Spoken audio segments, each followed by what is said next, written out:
is where the drama starts. Lap 30, 8 laps to go. Sandovi hoping to take advantage of these lapped cars. Pileski goes, dives onto the right side. Very aggressive here. This is lap 4. The two Viceroys. Bill Frazier ahead of Matt Pileski. Frazier's off. Frazier hit the grass. You hit that tire wall, your day is done. Well, now it's lap 20. The Williams still trying to get around the Terrell team as he'll go around the left car and around those at the same time. At the same time, he's got the inside corner. Will he ride the curb? Yes, he will. He will get him on the inside. Vito Maria leading us all into Moss's corner. Look at the beauty as his right side will cook the grass a little. A 180, no, a 360. Oh. Who will yield going into this corner? It's really not meant for too wide as it will be Gernald. Gernald will yield. Lots of smoke picking up from that Williams car. He is pushing it to the absolute limit. 26 of 30 now. Only 4 laps to go. He's going to get the run coming out the final corner. He's going to pull up side by side with the leader. It's going to be a drag race to the finish. Who is going to get there first? It's going to be...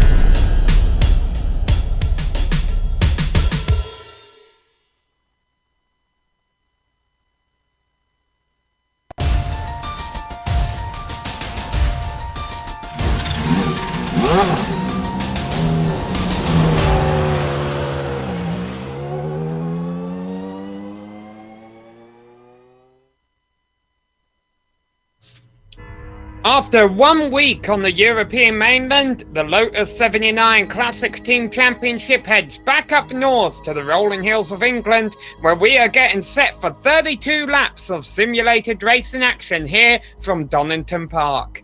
This is round 7 of Lotus 79 Classic Team Championship, and you're going to get to see all of the action unfold live here on the Global SimRacing Channel.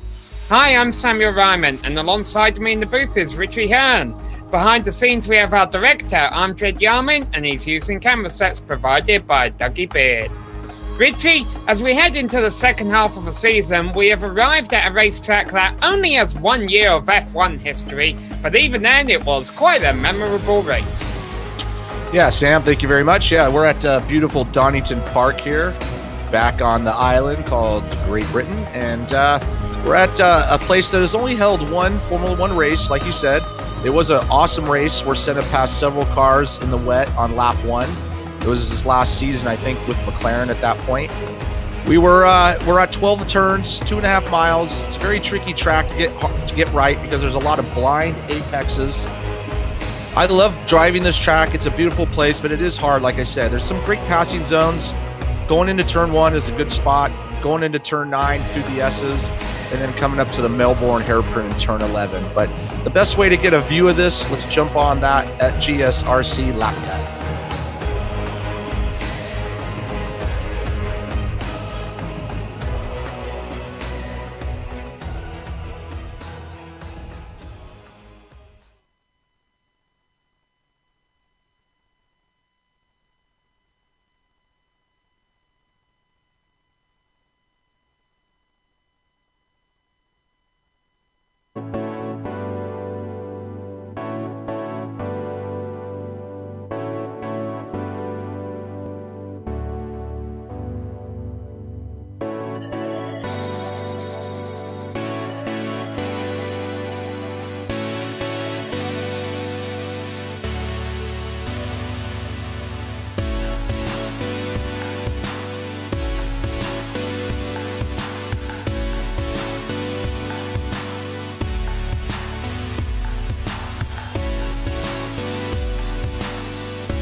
Oh, apologies everyone for the technical difficulties. It seems this track is so difficult to get around. iRacing and YouTube didn't want to show us what the lap guide was like, so instead let's show you what the point standings look like.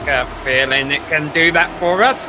Well, Gernot Prix currently has a significant points lead, even when you take his 2 best point scoring results out of it. These points that you see on screen account for 2 of the 4 drop weeks that these drivers will get to use throughout the season. Of course, it makes sense. We're halfway through the season, so we'll give you half the amount of drop weeks. There you see Antti Lepisto is also up there. He's been a top scorer at 1 of the 6 rounds so far this season. Gernot Prix has done it 4 times.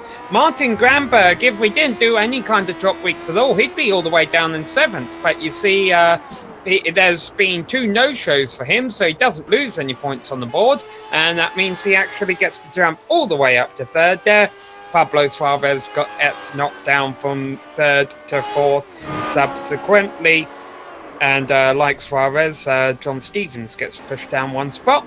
So let's go to the team stand-ins. Now, the team stand-ins slightly different with regards to the fact that you see the points order that they're in here is also the points order that they're in if we weren't taking any of the drop weeks into account. At the end of the season, the teams get to take 2 drop weeks into account. That's what we've done here.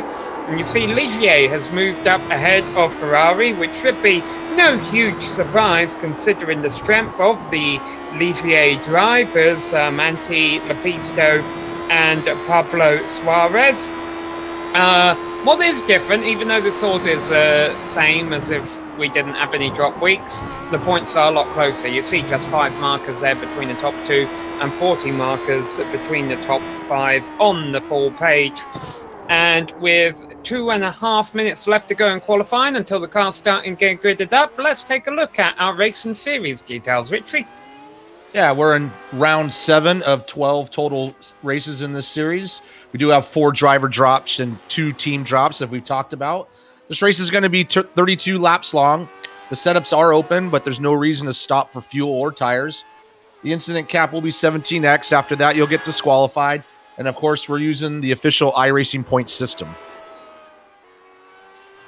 And that means the points can differ from week to week based on the strength of field. Well, with that regards, they could be suffering a little bit in this particular race. It's just one single split of 20 cars. The twists and turns of this Donington circuit, I feel, deter a few drivers. And boy, though, I have a feeling we're going to see huge fields next week, Richie, when they go to the Nürburgring Nordschleife. But we still have a great points championship going on, as we just had a look, and also a lot of competition up front today.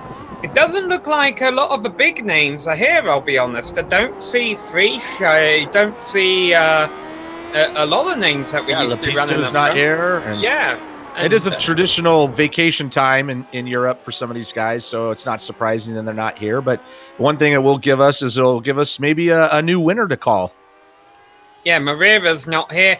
That being said, though, the driver currently at the top of the qualifying order is Ozan Puhaka, who we have heard before, and currently he holds pole by almost a full second over Richard Kiley. Yeah, he's put in a hell of a lap out there in qualifying. The next group behind him with Richard Keeley in 2nd and Ryan McCusker in 3rd. Those are new names to me, at least in this series, that we haven't called, so it'll be good to see them. We got Adam Frazier in 4th, and we got our normal guy out there, Suarez, Pablo. He's always around, doing a good job. Had a great race the last time out, and he's going to start in 5th, although he's almost 2 seconds slower than Ozan Puhaka in 1st. Other regular names we're seeing scattered throughout the field right now. We got John Stevens provisionally in 7th on the grid, Barry West in 8th, Charles-Eric Lemelin down there in 10th. In fact, the checkered flag just dropped, so let's give you the full grid. Starting with Puhaka, taking pole position by over 0.8 of a second over Keeley, lined up in 2nd place. On row number 2 is Ryan McCusker and Adam Frazier. The aforementioned Pablo Suarez will be starting from 5th place alongside the number 14 of Arthur Rask, setting in a good qualifying time, puts him 6th on the grid, ahead of John Stevens and Barry West. Rounding out the first half of the field, David Roof and Charles-Eric Lemelin. Yeah, coming up in 11th and 12th spot will be Kevin Kolsch. Steve Sarlis starting in 12th. Next row will be Sami Valimaki, Adnan Dazardovic, and then Luis Baboni and Andrew Jones heading out the 8th row. 9th row will be Jean-Francois Mott and Eugenio Massa. And row 10 will be Michael Morris and Russell Hamilton. So Massa starting right ahead of Hamilton. We've seen that result in misfortune before, maybe not necessarily in this virtual world. 32 laps of racing about to get underway. You see the cars getting gridded up there, and the lights are off, and away they go. An awesome start by Buhaka, and boy, Keeley was taken aback, I think, by the suddenness of the start of that, because there you see McCusker all over him on the inside. Fraser was all over him on the outside, ran wide a little bit. The battle was on for second as Buhaka storms away. McCusker trying to take second place. Yeah, Hassan got a great start, and he's obviously got a great car for this track, and he's pulling away already. Great battle going on behind him. We got a big, long train from second on back. So we might see a repeat of what we saw last race with Gurno just kind of dominating the race and all the battles going on behind him. And right now he's showing that he's got a great car for this event. Yeah, it's not Gurno here dominating this time, though. It's Hassan Buhaka, who has already opened his lead up to 1.5 seconds. Charles-Eric Lemelin off at the back. We also had Kevin Colschwas off earlier on in the lap, and I think Lemelin might be done already. Yeah, that's unfortunate. No, I apologize. He's still going. No damage. Oh, we got a great move here going right behind Pablo Suarez and Arthur Rass. John Stevens, it looks like, put a move on some people. And they went, like I say, it came over that blind crest. It's really hard to see where you're going, and you got to know where you're putting the car. Coming up to complete lap 1. And we got a really good battle going on in that 4th and 5th and 6th, 7th, 8th spot. Yeah, Pablo Suarez in the Ligier, one of the top teams so far this season, currently defending against Adam Fraser. Fraser going to try and look down the inside, but it's a rather tricky corner there to make a move. Yeah, it's got. You can see they're kind of in that flowing nature of this track. They're going to go left, go right here. Goes a little bit blind as you come over that hill. Come up to another blind right-hander, and that's going to lead onto the back stretch, I believe, and just kind of get another decent passing zone. We'll see if Adam Fraser will make a move on Pablo. Doesn't look like he's going to just yet. Meanwhile, we'll mention of the 20 drivers we called during the grid, only 19 actually started the race. Michael Morris is not in this session. So, a lot of action going on in the midfield right now with David Roth, John Stevens all over each other for 7th, 8th place back there. Steve Salis. Yeah, going side by side around that hairpin corner is really tough. They all get kind of log jammed here into that last left-hander coming onto the front straightaway. So everybody's doing a good job staying clean, but they are definitely driving hard right now. But no one driving harder than our race leader, Hassan Buhaka, who after 2 laps has already opened up a 2-second lead. The drivers in 2nd and 3rd still close. We watch the drivers in 4th and 5th, Suarez and Fraser, they're still close on track. Things have gotten spread out a bit here early on, Richie, but we do still have a couple of battles and a long ways to go. This isn't a track where you want to let your guard down, even if you're running on your own. No, you're right. They're spread out a little bit, but we got a great battle. John Stevens has about 4 or 5 cars right behind him, hunting him down. Coming onto that straightaway once again, coming up to the S's. It's a good spot to try to pass if you're close enough, but it doesn't look like David Rolfe is close enough. Then they're going to come up to the hairpin once again. I think the last lap allowed, they went side by side around this thing. And looks like David's going to try to undercut him. Doesn't quite make it happen. Yeah, John Stevens in that Candy Tyrrell machine running in 8th position right now. The number 2 car, and way deep into the turn behind him was David Roth. That might cost him a position to Steve Salis, but it doesn't yet. Yeah, he got a little sucked in under the braking, being right behind John's, kind of fixated on him and missed his braking point, but was able to hold steady. Did lose a little time to John Stevens, and now David Roth's got to worry about Steve Salis in that Ferrari right behind him.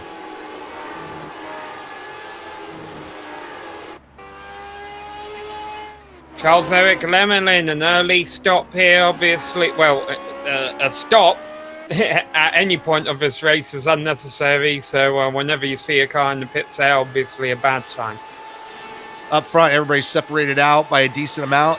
We got a good battle with Suarez and Adam Fraser is all over the back of them. always seem to see, oh, here he comes. He's going to try to make a move, and Pablo Suarez just cuts him off. But Pablo's always seems to be in this position. He's always got someone right on his tail for the whole entirety of these races. And so he's used to that, but he always does a good job holding his positions.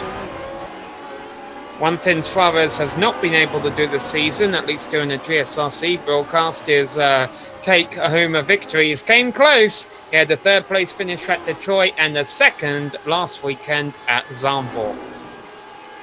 Yeah, he did a good job last weekend with Zandvoort. The win was out of reach as Gurno just kind of blew everybody off, but he did a good job getting to that 2nd place for his best finish of the season there.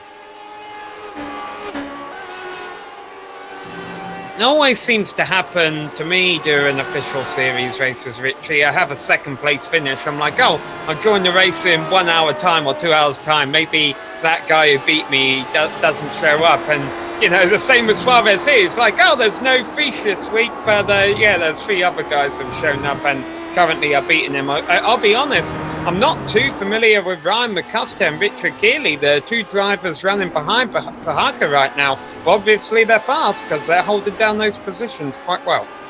Yeah, and they're both running decent lap times, low 18s. Obviously Osan's in the 17s at the moment, but both those guys are doing a good job. They're new to me as well, so nice job to them. Watching a battle here with Steve Sarlis and Adnan Dzarovic. And for that 10th spot, we also have Sami Vilimaki right behind him as well. So it's a good battle on track, as we see on the screen right there. Right in front of them, we also have David Rolfe holding on to that 9th spot in that shadow car.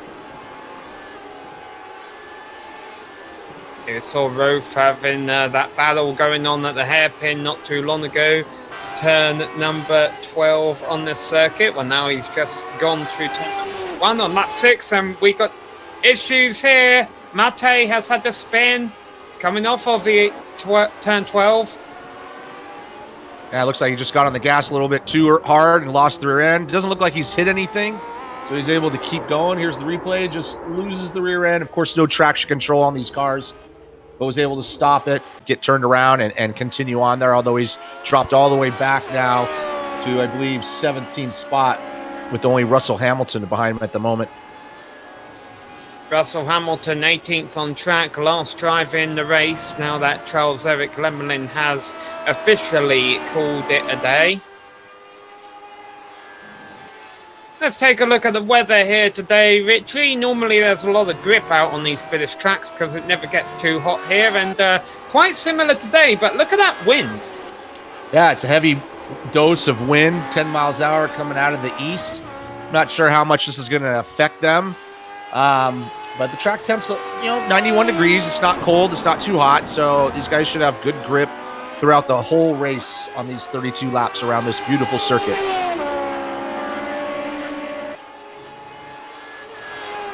Up front, still no change. Everybody's kind of spread out.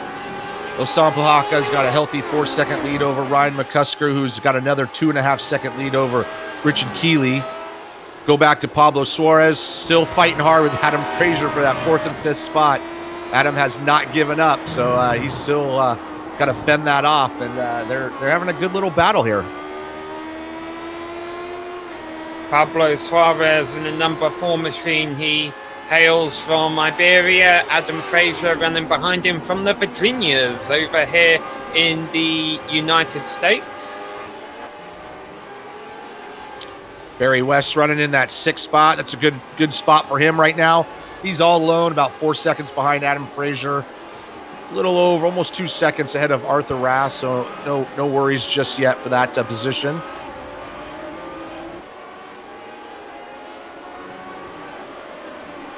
Another scrap going on further back in the field around 14th position. Andrew Jones holding on ahead of Kevin Kolsch. Kolsch qualified actually almost a second faster than Jones, but he had an off on the opening lap, which cost him several positions. Now the driver of that number 10 car trying to work his way back up through the field. Yeah, he's the one person who's probably lost the most spots since the start of the race, so he looks like he's a little bit angry and trying to get that spot back. Oh, as Andrew Jones spins out right in front of him in turn 1. There we go. That's a free pass for Kevin. Move him up to 14. We are on board with the replay. Going in a little bit fast. That corner will suck you in. You're coming down the straightaway pretty quick. The corner falls away from you a little bit, so it's really easy to misjudge that braking zone. And it looks like it just came in a little bit too fast. But no harm, no foul. Just lost one position, and it's just carry on here. Battle shaping up for 9th position still with David Roth and Steve Salis. Salis in the number 17 machine, qualified 12th, looking to get 9th. But honestly, this is kind of a big race for Salis here, Richie, because with Gernot Frisch, his Ferrari teammate, not being here, well, if he wants Ferrari to have a good point stay in this fight against Ligier, he really needs to try and work his way up through this field. Yeah, you were reading my mind there. I was just thinking the same thing. Obviously, they're only 5 points behind that Ligier team, but with Suarez running up in 4th spot, this is a time that Steve's got to step up a little bit. He's in 10th, but he's got to get everything he can to get those points that maybe they're missing as Gernot's taking a break from the series this week.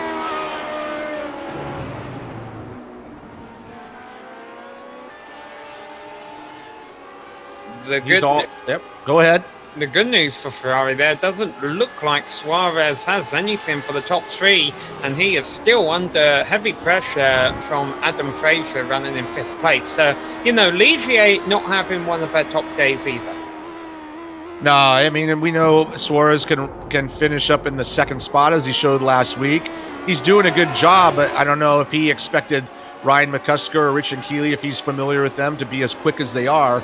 And, he's a healthy 4.5 seconds back from 3rd place. I think he's just got his hands full with Adam Fraser at the moment, trying to hold off to that 4th spot. Yeah, even though these drivers are these names, sorry, Luis Baboni, and I think he just had an off course. He's rejoined. It looks like it was down at the turn 11 hairpin. Yeah, just came in a little fast. Allo understeer went straight off at the exit. Fortunately, he didn't hit anything and was able to continue on.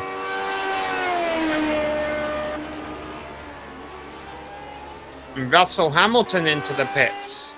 Just watching this battle with David Roth. Steve Sarlis just went off the track slightly through turns 3 and 4, I think that is. Didn't lose too much, but lost that battle to David Roth at the minute. And like I say, this is a good time for Steve Sarlis to have a good finish if they want to take the lead in the team championship. And John Stevens has just gone by Arthur Rust for 7th place. Well, I was about to say, Richie, before we had a little bit of action going on there, even though, and we'll get a replay of what happened to Roth.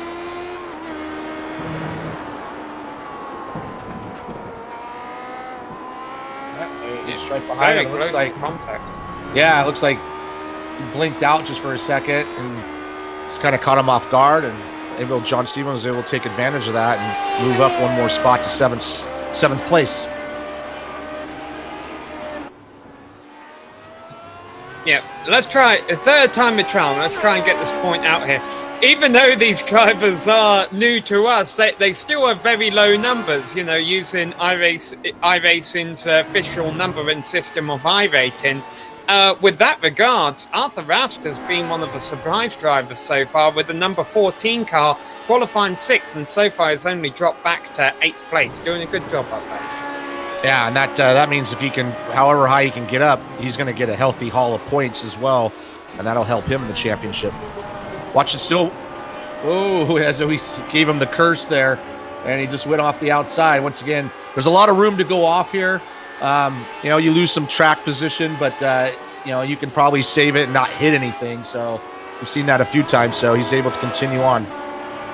Yeah, but now the number 14 is behind the number 15 and 17 cars. David Roth moves up to 8th place in the 15. Steve Sarlis trying to get score points for Ferrari, moves up to 9th place in the number 17 machine.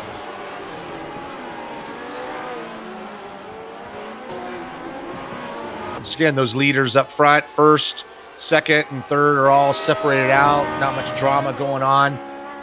Give a little love to Osan as he's just doing a great job cranking out those laps. He's all the way down to a low 1:17.1. That was his best lap the last time around. Ryan McCusker's finally dropped into the 17s, but he's almost a whole second a lap slower. So unless Osan makes a mental mistake, the win's going to be his.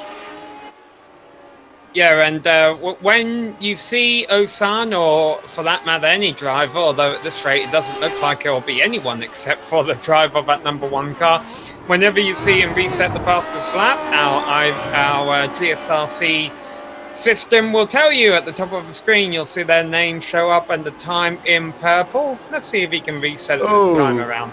Oh, Suarez goes wide in the hairpin there. Almost.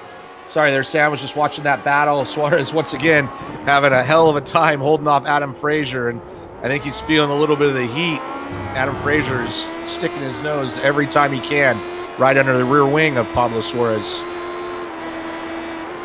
It's definitely making him feel the pressure, and this is a lot of the pressure that Suarez is going to have to cope with for the rest of the race, because we're not even at the halfway point here.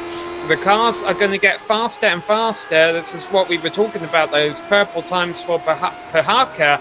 Don't be surprised if you see that come up a lot of times during this race, because as the fuel burns off, these cars get faster. Tire wear, doubt there's going to be much of a concern today considering the cooler temperatures.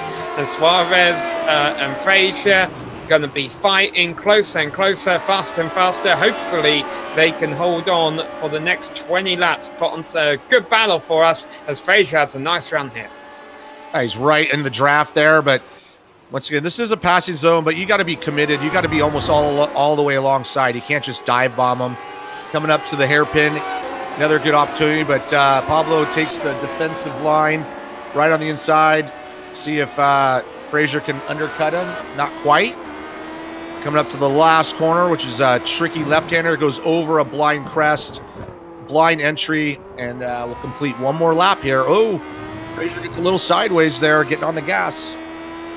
Yeah, he really went deep into the turn. I mean, he wasn't far off making contact. Suarez on the entry, and you can see that cost him on the exit, because Suarez was able to get back on the gas better and pull away a little bit. Barry West running in that 6th spot right behind these guys, albeit he's about 4.8 seconds behind. He's running similar lap times to both the two in front of him, so not really making much inroad. But if those two falter or hit each other, you know, Barry's going to be there to clean it up and maybe get that top 5 he's looking for.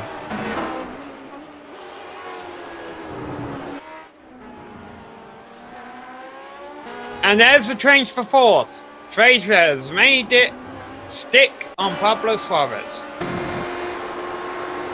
Coming up to the replay here. Once again, one of those blind crests. When you're sitting inside the car, it's a lot more blind than what we see, but looks like Suarez dropped some wheels, and that gave Adam Frazier the door open and took it. Good job to him. Good, clean racing. Although Suarez hasn't given up. He is all over the back of Frazier, and this is going to have a little impact on those team points, as we were talking about earlier, between Ligier and Ferrari. Very deep down the inside, contact there. I don't think that was ever on, really, but it looked like they both got away with it. Yeah, on par with Suarez, and once again, this is a blind entry. You kind of can't really see where you're. Oh, I think he just made a mistake. Got in a little hot. Touched wheels. Kept his wings on him. Everybody kept going, so no harm, no foul there. 17 cars left in the race, all still on the lead lap. Could have gone down the 15 there, but fortunately, as you mentioned, just minor contact. Russell Hamilton is now out of the race, so we have lost 3 cars. And lap traffic will start being an issue for Peterson, not necessarily because the cars at the back are slow, but because he's checked out on everyone else. Yeah, he definitely is checked out. He's still running in those 117s and, just kind of doing his thing out there. Once again, this battle between Frazier and Suarez has slowed them down, and Barry West is closed within 3.6 seconds behind them. He can see them now up in front of him on the track, so he's being steady with his lap times. I definitely want to see him get up there and try to enter this battle for 4th place.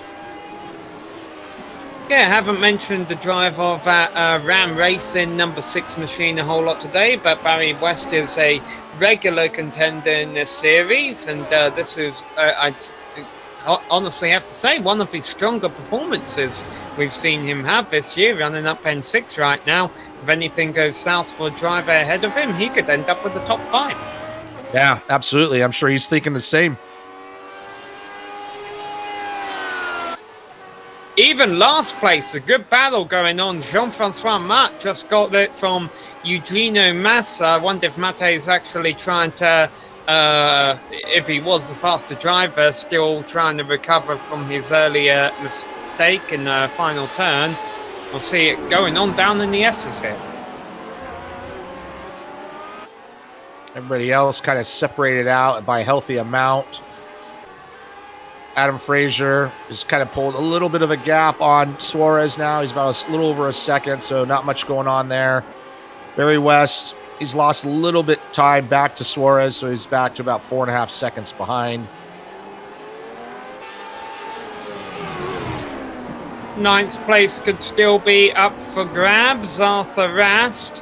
Remember, he had that off not too long ago, which cost him some positions, including one to the car in front of him of Steve Salis. Well, Rust wants it back. Yeah, he's been steadily making his way up there, but yeah, he started 6th, running in 10th, so I'm sure he knows he can get more, and he's closing right on the back of Steve Salis there. Steve trying to hold on for that 9th spot to get those valuable team points for Ferrari here. And the 2 drivers running behind these 2, we haven't gave a shout out or race long. That's really just because the camera hasn't been on them. It's not because we're trying to avoid pronouncing their names. But Sami Valimarki is running there in 11th place, and Adnan Dizdarevic is running back in 12th. Yeah, they're having a good battle here. Separated out by a little bit, but I've been watching them. They've been kind of seesawing back and forth and holding on to that 11th and 12th spot are those Sammy and Adnan.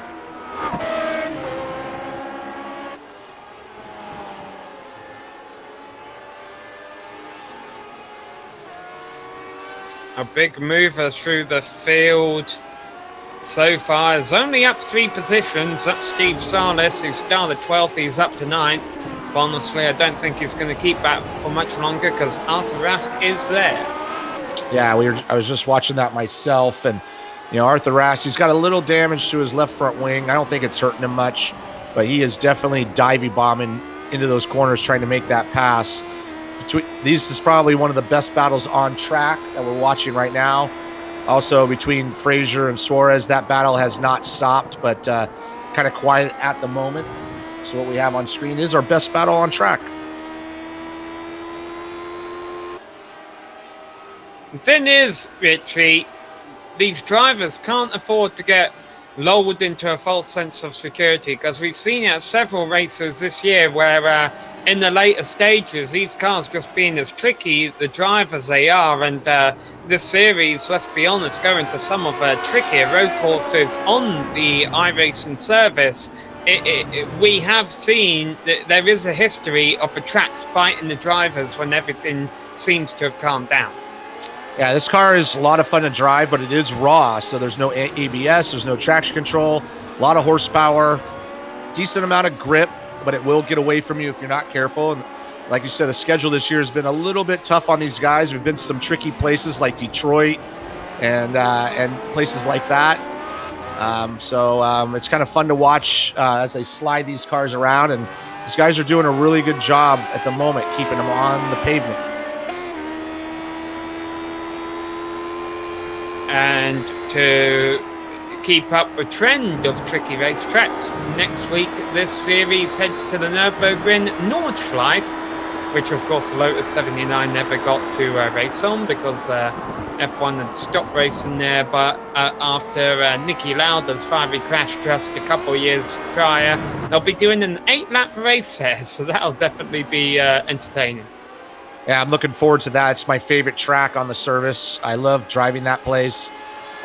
So it'll be fun to see these cars you know, flying around those corners, and there's not a lot of room for error. So you go off there, you're going to hit something. So these guys are going to have to be on their point to complete those 8 laps cleanly.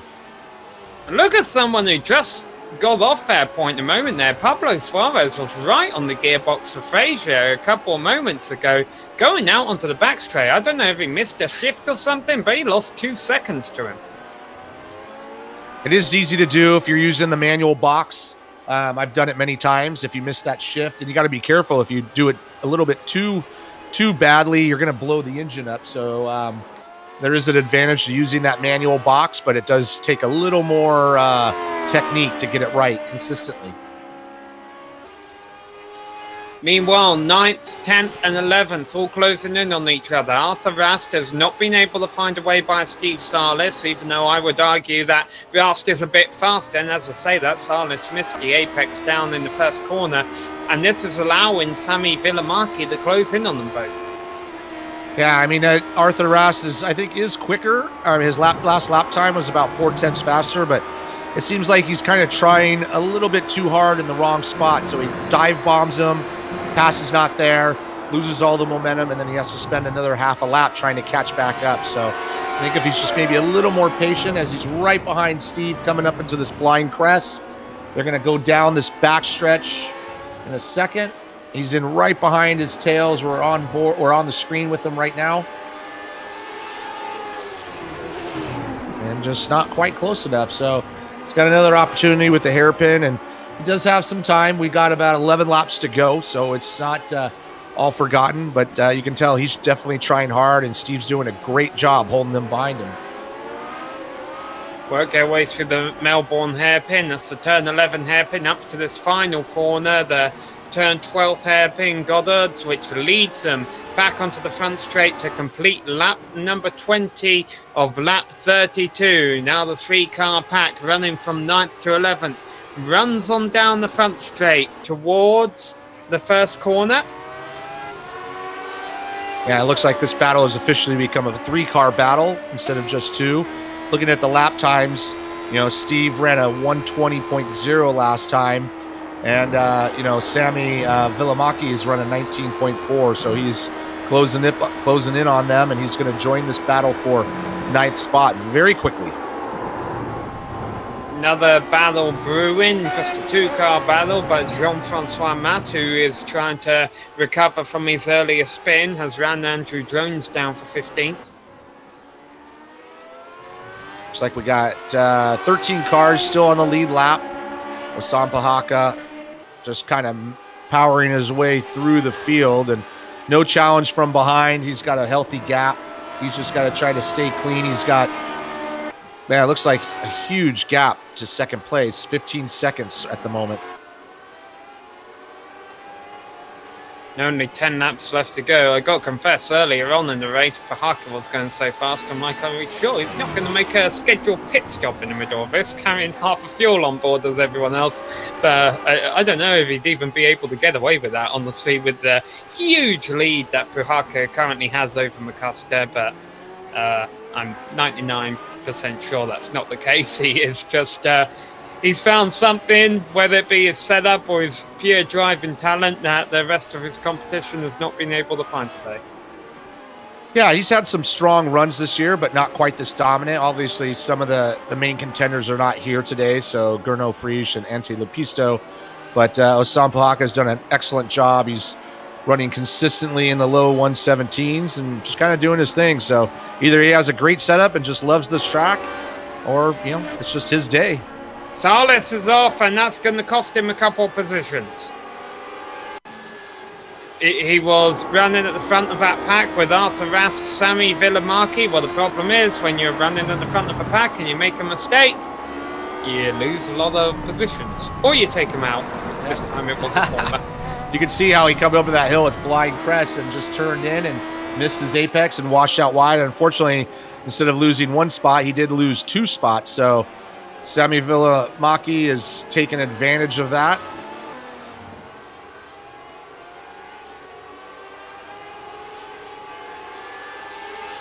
That battle for 15th, still heating up. Jean-Francois Mat being very patient about it, but these two have got to They're about to have the lead, the lap car of Ryan McCusker, come up and put them both a lap down. Oh, and almost contact there.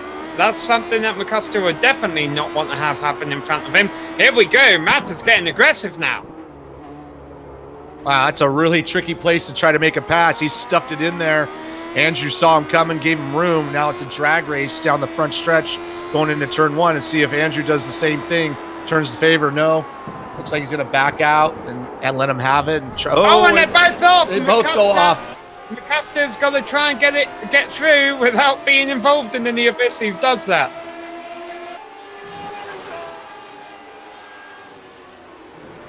And was that Kevin Kolsch going by both of those guys?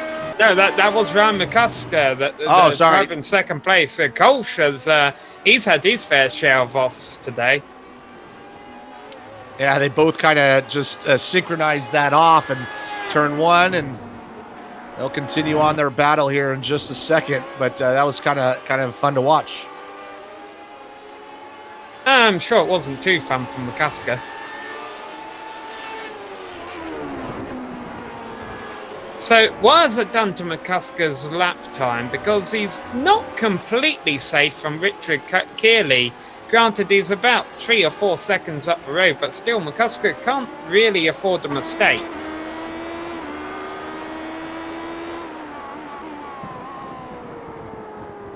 Still holding steady at about 4 seconds, it seems. Yeah, we don't really have many close battles going on at the moment. Everybody's separated out by a healthy margin, at least not to make a pass. Just watching Arthur Rast here. He's running 9th, did start 6th, so he hasn't quite been able to get back up to where he was, but he's definitely made up some positions as we've gone through this race with only 8 laps to go. But he's about 8 seconds behind David Rofe at the moment, and he's got Sammy Villamaki all over him, so he's going to have to watch that rear view mirror here for these last 8 laps.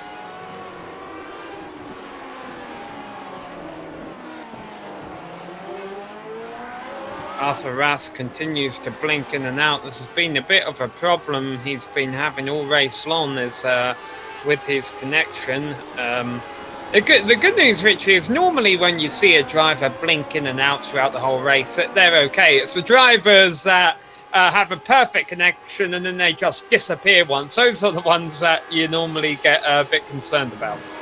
Yeah, it's happened to all of us, and it's tough to deal with sometimes, but it's even harder for the guy racing behind you. When you're blinking out, that guy in front of you is blinking. You don't know where he is for a second, so it really takes your focus off. But, yeah, you're right. If you're just kind of constantly just blinking in, you're probably going to be pretty much okay. That's just the way your connection is for this event. You just saw Puhaka reset the fastest lap of the race of 1:17.13, currently enjoying a 20-second lead over Ryan McCusker. Now we got a battle heating up for 6th place between Barry West and John Stevens. John has tracked Barry down, and Barry's doing a good job in that 6th position, but he's going to have John joining that battle fairly quickly with only 7 laps to go. So see if he can hold him off without making any mistakes.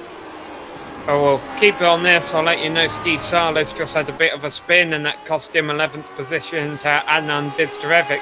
But one thing I would note, well, I have noted it. I actually wrote it down at the start of the season and never took it off of my notes. And that's that Barry West and John Stevens had it coming together at the opening round of Watkins Glen. I think this is going to be the first time they've met each other on track again since then. So let's see. West came off worse in that incident, and I normally think, Richie, when you're the driver who comes off worse, you're the one who remembers it a bit better. Yeah, absolutely. And just as we were talking about that, John Stevens went off the track a little bit and lost that battle. So Barry West has got a breathing room at the moment. He's a 2-second gap on John Stevens. So, you know, that battle we were looking for, it's not quite there yet. But yeah, if you've been taken out and you feel unfairly it was contact, you're going to remember that for the rest of the season. The battle for 4th, still within striking distance. Suarez is off Frazier. Frazier has been able to pull away a little bit, but one simple error from the driver at number 7, and Suarez will be back on his rear wing. And if you get on someone's rear wing in the closing 6 laps of a 32-lap race, Richie, you got to take the opportunity. Oh, absolutely. You always have to take that opportunity. Really impressed with those Sampo Hawkeyes. A healthy 21-second gap over second place. We haven't talked much about Ryan McCusker. He's done a great job. Started third, got a great start, running second. Richard Keeley started second, running third. Maybe not such a great start, but they've all run very cleanly through here. And our battle with Pablo Suarez and Adam Frazier, heated up for a while. Pablo made a mistake, let Adam by. Pablo has not been able to retaliate, so that battle's kind of separated out by about a second and a half at the moment. Looking up some information here, Richie. That 1993 European Grand Prix we mentioned, where Ayrton Senna won the race in the wet. He won it by 83 seconds in a 76-lap race. He was able to gap the whole field on an average a second a lap. And seeing a similar thing out of Bahaka today as he's working lap number 28 with a 21-second lead. Granted, the conditions are slightly better. Yeah, Senna was in a different planet that day, and just kind of what he did, that's what made him special. Watching this battle here on board with Sami Vilimaki, he's right behind Arthur Rast, and he's not giving up. He wants that 8th spot. He's just drifting that car through the corners a little bit, and you can tell the tires are starting to wear off with these cars. They're starting to slide a little bit more, but as the fuel burns, the car gets a little bit easier to handle, so it's a nice little balance that you have to dance with. So the battle for 4th and the battle for 6th, still worth keeping an eye on as we enter the closing 4 laps of this race, which we mentioned at the top of the show. Not a long lap around here, 2.5 miles, 4 kilometers. That means we're in the final 10 miles of this race. And there's some battles left to decide, including the one for 9th as well, between Arthur Rast and Sami Vilimaki. Yeah, also Barry West and John Stevens. Oh, and that could have been it right there, with Rast making a mistake. Vilimaki down the inside.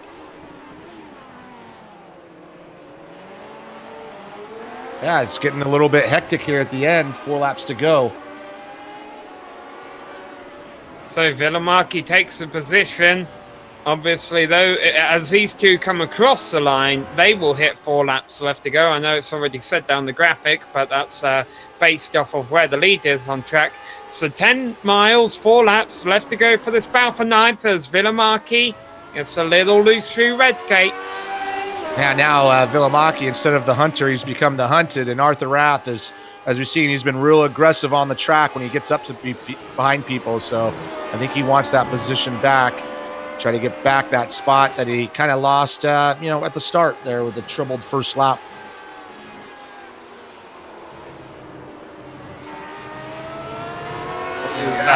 Getting out of the way there, not the best place to do it. No, that was a tough spot to get out of the way, and fortunately everybody got through cleanly, but it did separate out Vilimaki to Rast a little bit.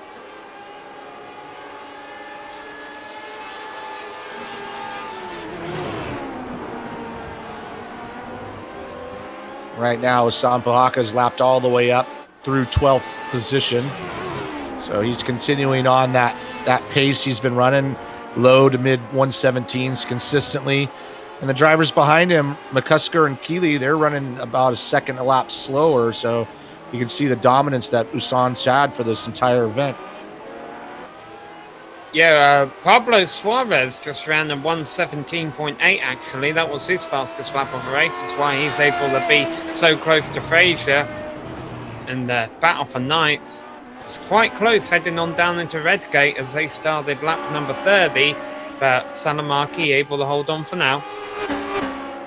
Yeah, a couple of battles heating up. Just like Vilimaki and Rast. Barry West and John Stevens is pretty close as well. And then that Adam Frazier and Suarez battle is heating up with only a couple of laps to go. Of course, Richie, we've seen around this circuit that there are passing opportunities, but it's not so much as you need to set yourself up for a pass as you just need to hope you get a good exit off a turn. It's really a matter of who makes the least mistakes in some of these turns as to whether you're able to pass the guy in front of you or not. Yeah, absolutely. I think if you just put the pressure on him, there's a lot of blind braking zones and over the hill type of turns, and it's easy for that guy in front to be watching his mirrors and not his braking points and miss it. This battle with Villamaki and Ras has not given up, and he is all over the back of Villamaki coming onto the straightaway. Not a good time to be having connection issues. Now behind these two, Pahaka coming up, he would be putting them a lap down in a couple of laps time, but he doesn't have a couple of laps left. Pahaka starting the final lap of a race, and he can just sit behind these guys if he has to, and they're just going to let him by them. Yeah, Osan Pahaka has not let off the gas. Sorry, that was Massa. My apologies. These two still fighting hard for ninth. I was going to say, Osan Pahaka is not getting his foot off that loud pedal. He just ran a 1:17.0, really close to his best lap. He's just pushing all the way. Yeah. Sometimes you want to just put a stamp on everybody and leave no doubt that you were the best guy on that day. Yeah, Pahaka has yet to win a race this season in the Lotus 79 Classic Team Championship.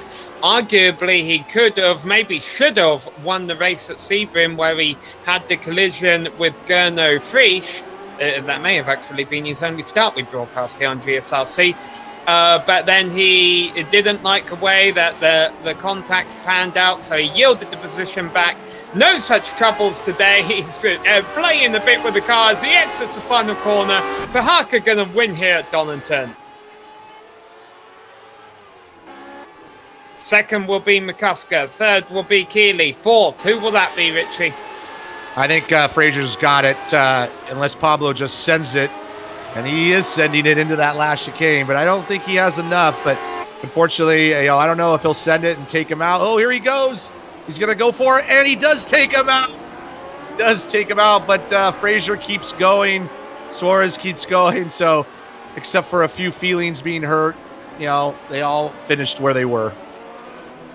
Yeah, Barry West and John Stevens coming into the same hairpin as where we just saw that contact. I wonder if Stevens remembers Watkins Glen, though. He's been a little bit more generous to West, or maybe not. He thought about sending it down the inside in the final turn. Not going to happen, though. Barry West takes sixth. He definitely did think about it. David Rolf's going to come into 8th position here as he comes around that last corner. The Villamaki-Rast battle ended a little while ago. I was watching where his Rast got a little bit wide in the hairpin on the last lap. So they're going to finish where they are, 9th and 10th respectively. And the last two cars on the lead lap and across the finish line. Well, we're going to take a quick break here on the Global SimRacing Channel.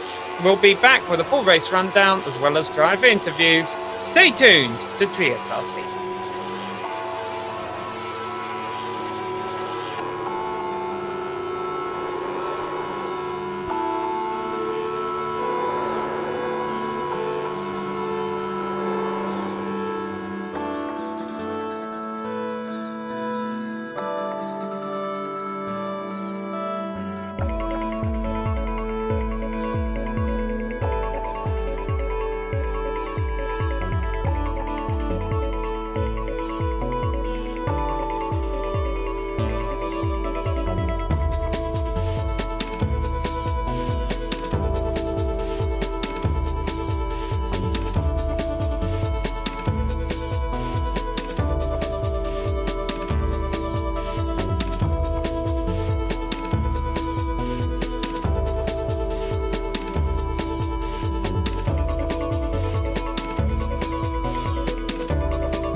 Hello and welcome back here to Donington Park, where we just witnessed round number 7 of the Lotus 79 Classic Team Championship, and it was a dominant performance up front by Asan Puhaka, who won the race by over 25 seconds to Ryan McCusker and Richard Kiley. All of those podium finishers, very quiet races out there today. Adam Fraser, he brought it home in 4th place after holding off a late challenge from Pablo Suarez in the Ligier. Barry West comes home in a nice 6th position ahead of John Stevens. David Roth in 8th place ahead of Sami Villamarki, and Arthur Rast rounding up the top 10 after a bit of drama out there and also some connection issues, but he held on to a nice top 10 finish there. Yeah, and Arthur Rast was our last driver on the lead lap. Coming in position 11 is Adnan Dazarovic. Steve Sarlis was running up front about 8th or 9th, had a problem, and was able, unfortunately, gave up some spots, but he's going to come home 12th as he started 12th. Kevin Kolsch comes home 13th. Luis Baboni in 14th. Jean-Francois Matt 15th, as he had some interesting moments out there. Andrew Jones in 16th. Eugenio Massa in 17th. Russell Hamilton and Charles Eric Lemelin round out the field, as Michael Morris, I don't believe he took the start. Now, so those are drivers who may not want to remember what happened out here today, but one driver who definitely will is Puhaka. Let's bring him in and talk to him. All right, Puhaka, you have a copy?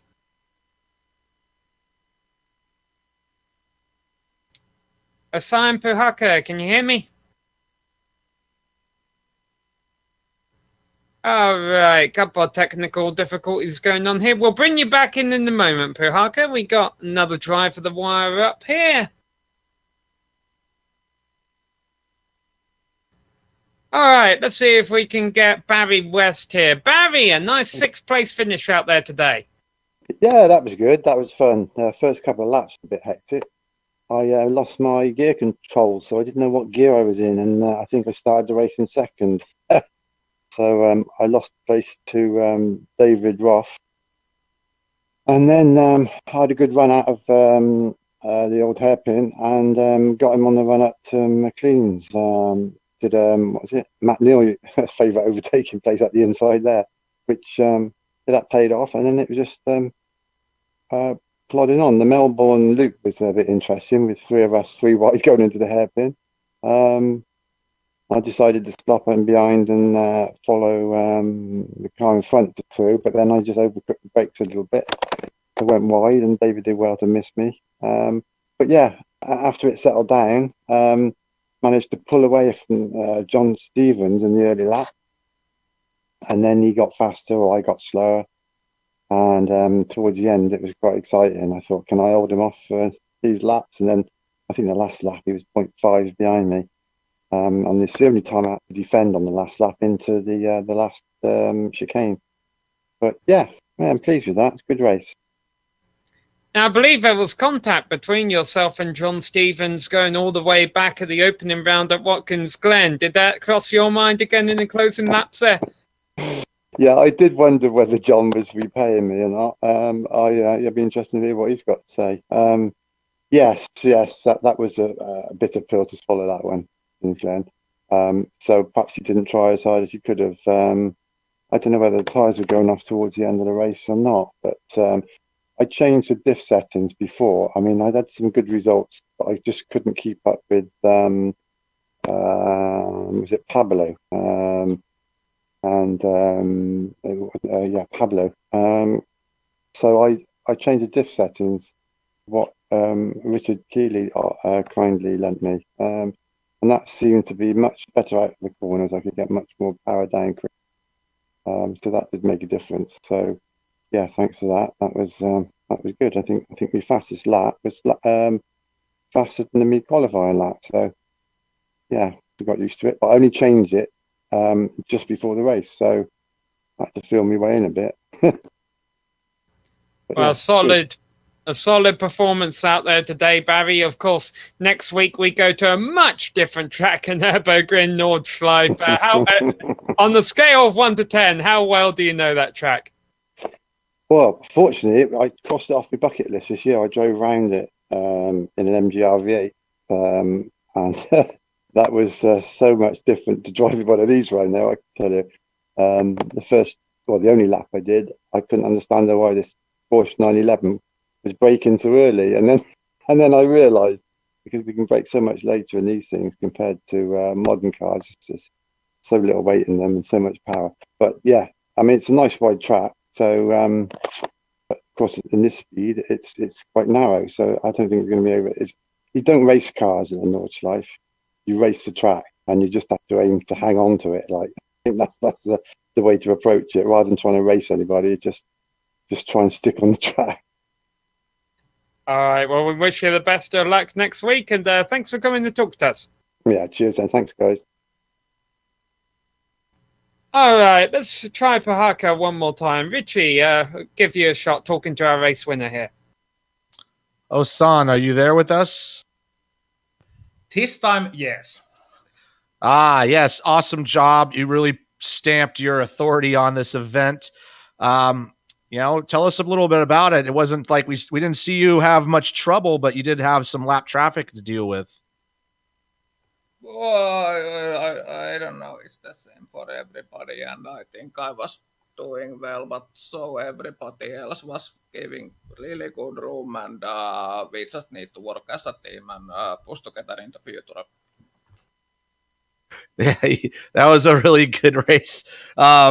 Like I said, you've had, I think this is your first win of the season. You did have the win at Sebring, but you decided to give it back after some contact with Prix, some good sportsmanship. But this time, you decided just to take off and see you later. You had the trifecta as well: pole, fastest lap, led every lap. So, you know, tell us how you did it. By driving faster than everybody else. No, it's. I'm sorry. I'm being in an awful mood, and I need to actually be really quick about this. So basically, I did some practice. I've always been good at Donington. It's one of my favorite tracks. It has an awesome flow, and I really like driving it. I know it by heart, and I know I can make some setup adjustments and just get into the mood really quickly. And even though I wasn't quite feeling it in the race today, it was actually a bit of a shaky race for me. It was, in the end, a surprisingly easy win, if I may say so. I'm sad that Cherno and others weren't here. I was really missing you, Cherno, because we needed to have I needed to get my payback from Sebring, you know, but maybe next time. We'll see. Yeah, well, maybe he didn't show up because he knew you were going to be so fast this time. You know, I kind of commented on that as well. I kind of said, you know, this might just be one of his favorite tracks because you were just on a nice flow. Your lap times are great. But once again, congratulations. Are we going to see you next week at the Nürburgring? Oh, that depends so much. We got the Finnish SimRacing Championship, the Finnish National Championship of SimRacing next weekend at Helsinki, and I will be doing the commentary there. So I don't know. It's gonna be a busy weekend for me, but we'll see. Now I think I need to start to get going because the shops close. Shops don't sell beer anymore at 9 p.m. and I'm all out, and it's a 15-minute walk, and it's something like 23 minutes to even. So. Aha. Well, congratulations once again. Awesome job. And we'll see you when we see you there, hopefully next week, but then after that. Yeah, thanks Richie. Thanks guys at GSRC, and kiitos kaikille, jotka katso. Ei muuta, bye bye. So Simon Puhaka can get around this racetrack 32 times in 41.5 minutes. But can he get buy some beer in the next 22 minutes? Well, we wish him the best of luck there. Richie, next week we are going to the Nürburgring Nordschleife, and I don't think there's anything more to be said. Lotus 79's on that circuit. All of our viewers need to tune in. Yeah, it's one of my favorite tracks, like I said before, and these cars are a natural there, even though they never did race there officially. That era was beautiful around that place, and really looking forward to commentating on that race. Hopefully we have a good field and we see a good race. But Barry West made it, kind of said the right thing. You don't have a car race there. You just race the track. And we look forward to watching all of the drivers who show up and race the track next week. And we would like to thank all of the drivers who showed up and raced today, all of the organisers and competitors that make this Lotus 79 Classic Team Championship We're very thankful for all of them for showing up, putting this all together and choosing GSRC. Also, thank you goes out to Eric at Kelm and Drew Lalonde to provide us with our great music, as well as the makers of the software and hardware that we use during our broadcasts, and we have all of those listed on our screen. See the screen for how to get a hold of more of their great work and contact all of those people. Thanks to the team today, Richie, Armtread and Dougie. If you'd like to find out more about GSRC, visit us at globalsimracingchannel.com. We're also on social media on Twitter at GSR Channel, Facebook at facebook.com/Global SimRacing Channel, and Instagram at GSRC_gram. All of the upcoming races for our other series are listed on screen, so check those out. Mark them down on your calendar and don't miss another second of exciting racing action. But until next time, race clean, race hard, and we'll see you on the track.